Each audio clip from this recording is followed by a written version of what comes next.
This conference will now be recorded.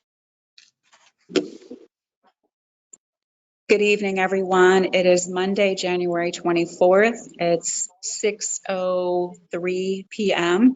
This is the Pension Board meeting. I'm Laura Dancho. I will temporarily chair today's meeting. First order of business is to elect a chairperson. Do I have any nominations? This is Bill O'Brien. I'll nominate Matt Morris.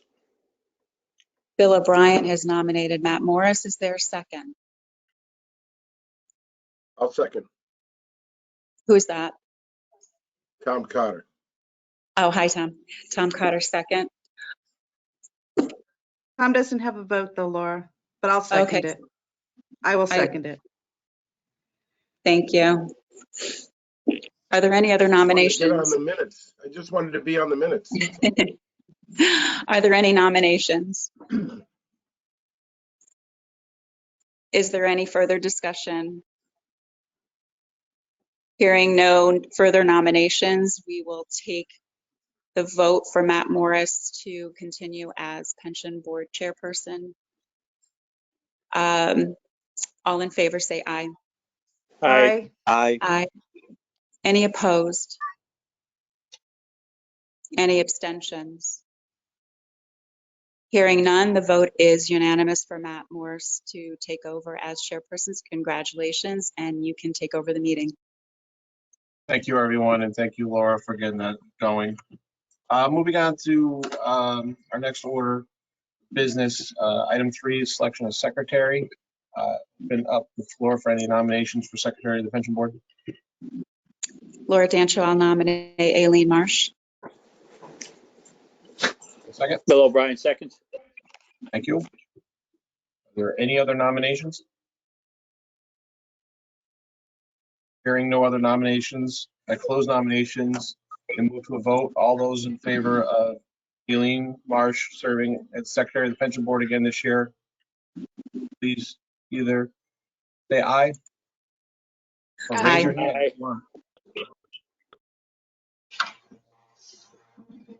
All in favor? Aye. Aye. Aye as well. Aye. Any opposed? And any abstentions? Hearing nothing but ayes, I hereby appoint Aileen Marsh second as the secretary for the pension board for the next 2 years. Thank you, Aileen. Appreciate it. We've all had a chance to read item number 4 is the approval of the minutes from the October 25th, 2021 meeting. Are there any questions on those minutes?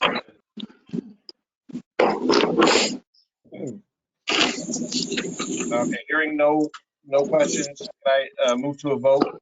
Can we approve the minutes from October 25th, 2021, please? Bill O'Brien, motion to approve. Thank you. Second? Laura Dancho will second. Thank you, Laura. Are there any questions on the minutes? All those in favor of approving the minutes of October 25th, 2021? Aye. Aye. Right. Any opposed?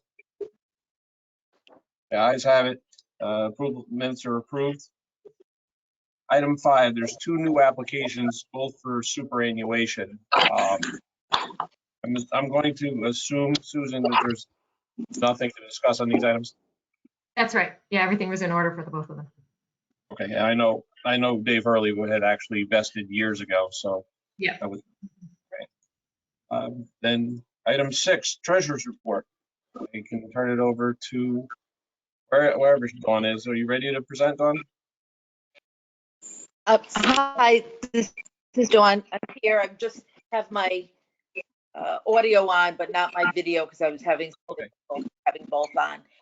So I would like to, David Lee from DAHAB, our advisor, is here. So I'd like him to go over the fourth quarter summary, and he agreed to do that tonight. I'm going to turn it over to David.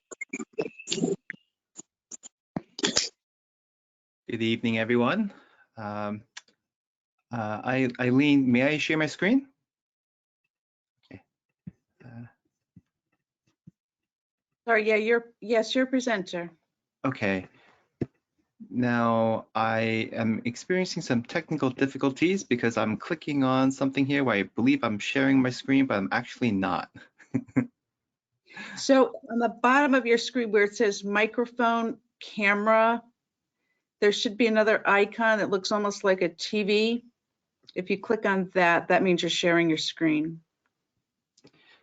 Yes, I agree. That's what it should do.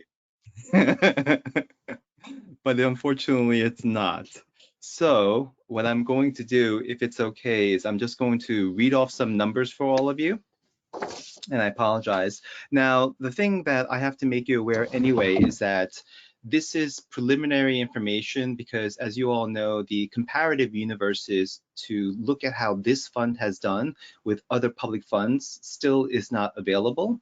But what we did was be able to compile all the information from all of your components to give you an idea of what your returns were. So this captures the performance for October, November, December. And the fund for the quarter gained 6.1%. So it was a very nice quarter. That brought your one-year return to 18.2%. Your shadow index was 17.4% for that 1 year. As a reminder, the shadow is if you had all of your money invested in index funds with the asset allocation that you had, that's what you would have returned. So for the trailing year, because we had active management, we outperformed the shadow by 0.6%. For a trailing 3 years, the portfolio return was 16.8, while the shadow was 16.2. And for 5 years, the performance was 12%, while the shadow was 11.5. So pretty consistently, because we've had active performance, it's outperformed the shadow. Again, the comparative universes are not available yet, but I suspect that your rank is going to be very good, which is quite robust considering that we have a pretty conservatively postured portfolio. And what I mean by that is when we look at all of the components that we have for the portfolio, as a reminder, our stock component is combined with large cap stocks, mid cap stocks, mid cap stocks, and international stocks. All the domestic components, the first three I named, are indexed. So if you add up all of the stock components, that comes out to roughly 64% of the portfolio. The other portion, which is represented primarily by either real estate, bonds, and then to a lesser extent cash and slight timber, represents the other 36%. So roughly, let's call it a 65-35 portfolio. It's returned nicely considering that you haven't taken a ton of risk. So the majority of the assets of the plan, about 28% of the portfolio, is in large cap stocks indexed. And then mid cap stocks represents about 12%. That's also indexed. Mid cap stocks, 12%, that's indexed. And then your international component, 11%, was with Ernest Partners. The piece that was probably your star was your real estate component. So in total, real estate represents approximately 19% of the portfolio, and that component has outperformed the benchmark by about almost 2% for the most recent quarter. So 9.7, 9.8 versus the benchmark at 8%. And over the long term, you have three real estate components here. 2 out of 3 beat the benchmark by well over 1.5% on an annualized basis. And your fixed income manager is PIMCO, and that has done nicely. For the most recent quarter, it just met the benchmark, but for the trailing 3 and 5 years, it beat the benchmark by over 1% on an annualized basis. So we don't take a ton of risk in this portfolio. What we have done is we've had access to the marketplace with cheap use of index funds. And then because we knew that bonds were probably going to give you a modest return, we tried to port over as much that was reasonable into real estate. And for example, the differential, the 5-year return for our fixed income manager was 4.7% annualized, while our real estate managers were closer to 9%. So you essentially doubled your return because we had money in real estate, and we've used real estate as a proxy for fixed income. So that kind of gives you a snapshot of what the quarter looked like for the portfolio. I apologize, I didn't actually have the sheet for you, but we will have the more robust book for you anyway next month, because by then we will have the comparative universes. I'll just take a couple of minutes just to talk about what the economy looked like for the quarter, because a lot has changed between now and then. But the biggest things that people were talking about for the end of the quarter was, first off, that unemployment was continuing to trend down. So it did mark down to 3.9%. So that is nearly where we were prior to COVID.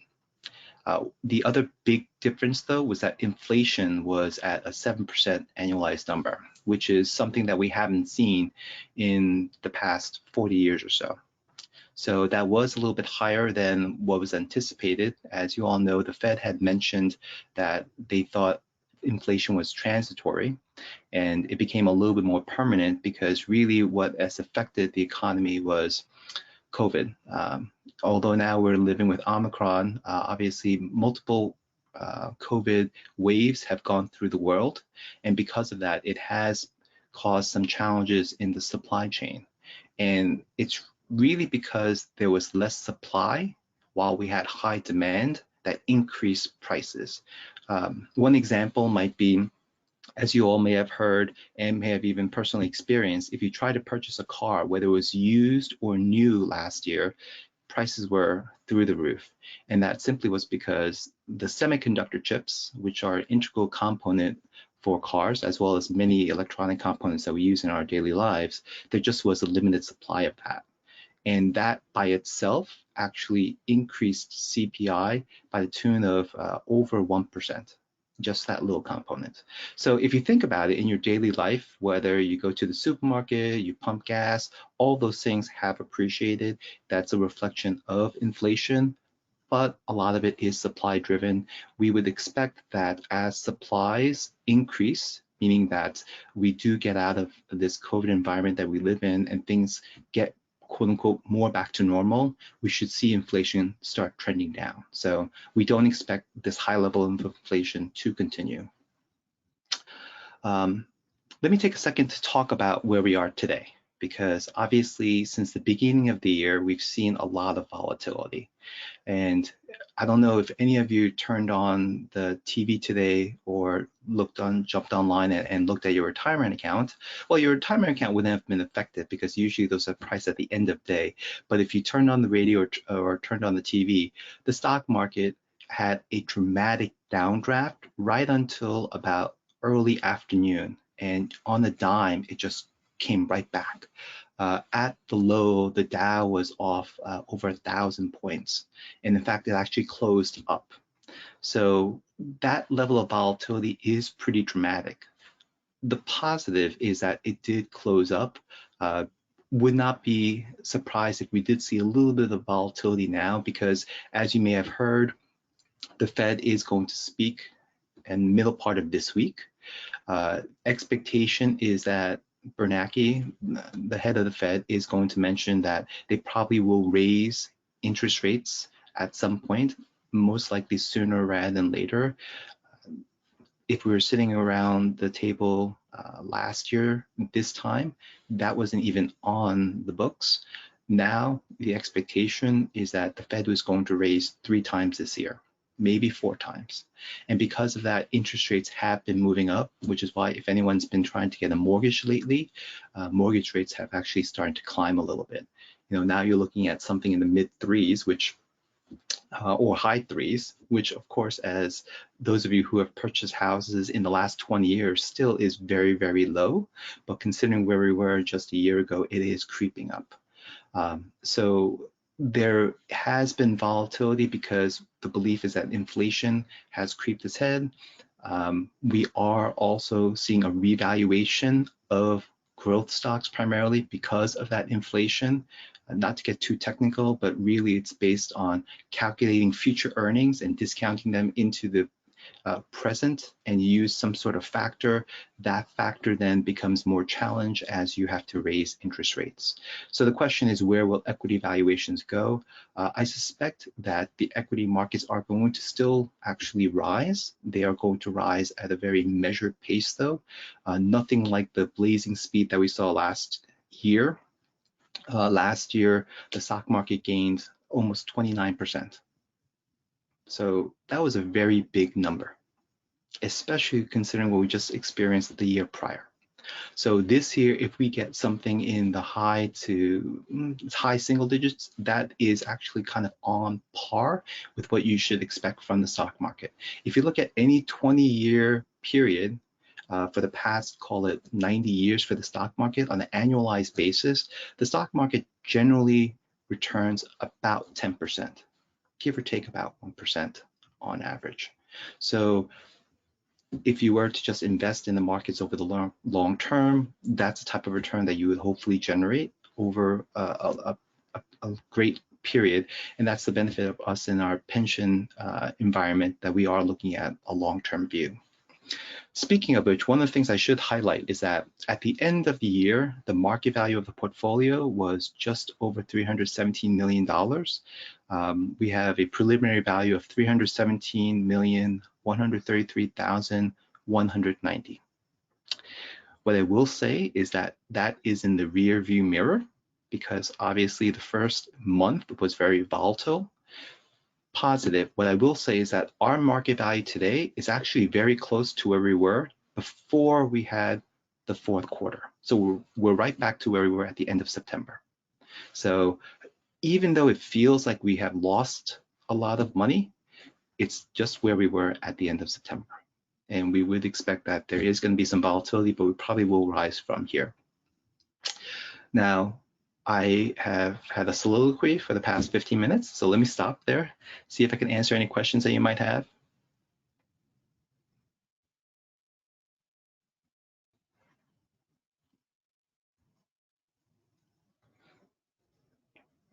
Okay. Anybody have any questions for David? I don't have any. This is Caitlin Shake, the councilwoman for District 2. I don't have any questions. I just want to say thank you, David, for giving such a well-detailed explanation of the current environment and a look backwards and looking forwards of hopefully where we'll be moving. So thank you. Thank you. Appreciate the comments. Appreciate your time. I'll still be on in case anyone has a question in the next 20, 30 minutes or so. But that concludes my report. Thanks, David. Appreciate it as always.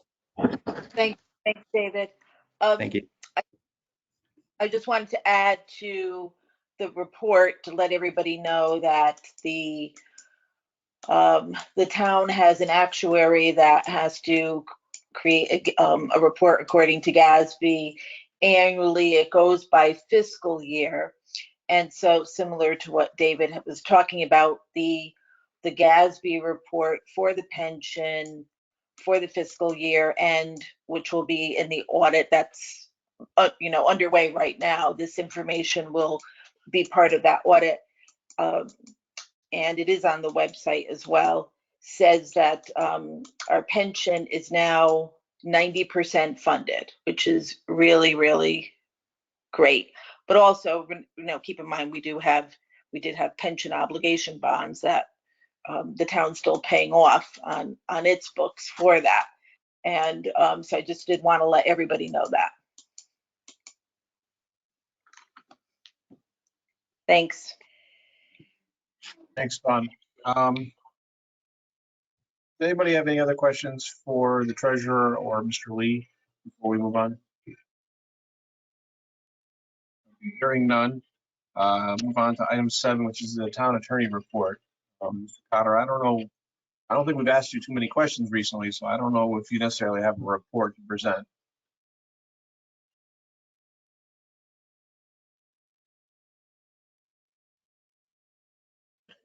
You're right, Matt. I don't have anything to report, and so I'll be brief. No report.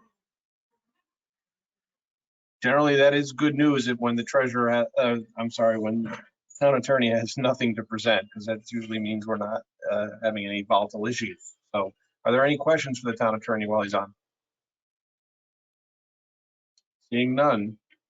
Move on to item 8, which is board business. And as far as I can tell from the October minutes, the only real item that we have outstanding is basically our search for, either we have an RFQ out, and so about our pension guidance. So Dawn, if you want to speak on where we're at with that. Sure, thank you. So as you know, we haven't gone out to bid for this service in probably 20 years. So the board decided that it was appropriate to go through a competitive process for this, for the pension fund and the OPEB consultant. So the RFP was due, or RFQ was due this month. We had 11 respond to this, and they're all listed on the website. So all this information is public. They have, who David Lee is, that's his firm, was a respondent. So just letting everybody know that. And the other ones were Bay Colony, Burn Wealth, Fiducian Advisors, Morgan Stanley, PFM Asset Management, Risk Bridge Advisors, Russell Investments, RVK, SCI Investments, and Vanguard. So what the next step is, there's a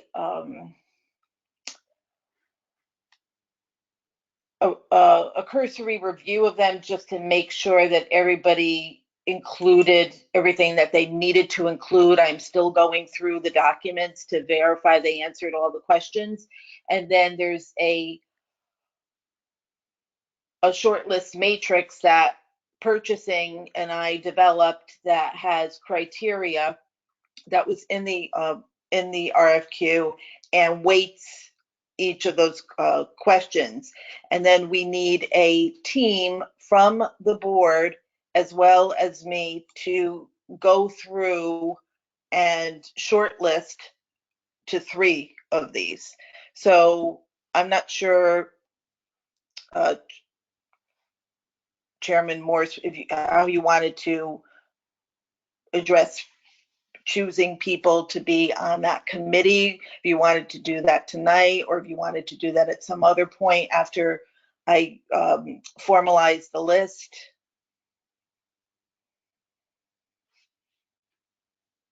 Well, I'm guessing you're probably going to have the list formalized in the next few weeks. Is that correct? Yes, that's correct. All right. I think we should discuss, the formation of, some small committee now. That way, if we don't necessarily need to have a February meeting, the committee could be appointed already, be able to go through the applications and narrow it down so we can present the next meeting if it's not February. That sounds like a good plan. Are there any other thoughts on this? I guess, 3 or 4 people, I think it's probably sufficient. Obviously, a couple council members, myself, Dawn obviously will be involved. If anyone else is interested, we could discuss it.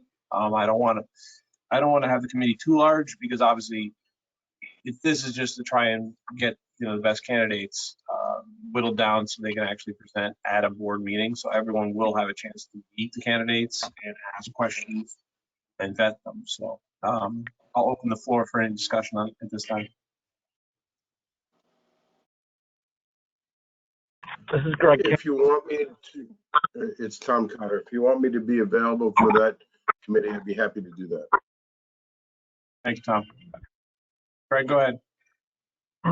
I was going to offer the same. If there's no one else, then I could be available. Okay, thank you. I guess at this time, if anyone is interested in serving on that committee, email Eileen and she can come up with a list, and then at that point we can reach out to you and see what's appropriate. And Matt, this is Bill O'Brien. I agree. I think probably 5 would be a good number. Works for me. Okay, then anyone who's interested in serving on the committee, email Aileen by the end of this week, and then we'll reach out to you, form the committee, and then we'll try and schedule something once Dawn has gone through all of the RFQs.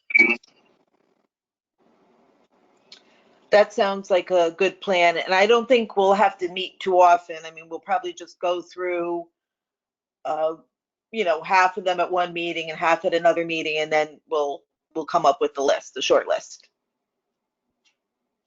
Perfect. Thanks. Are there any other questions concerning this at this time?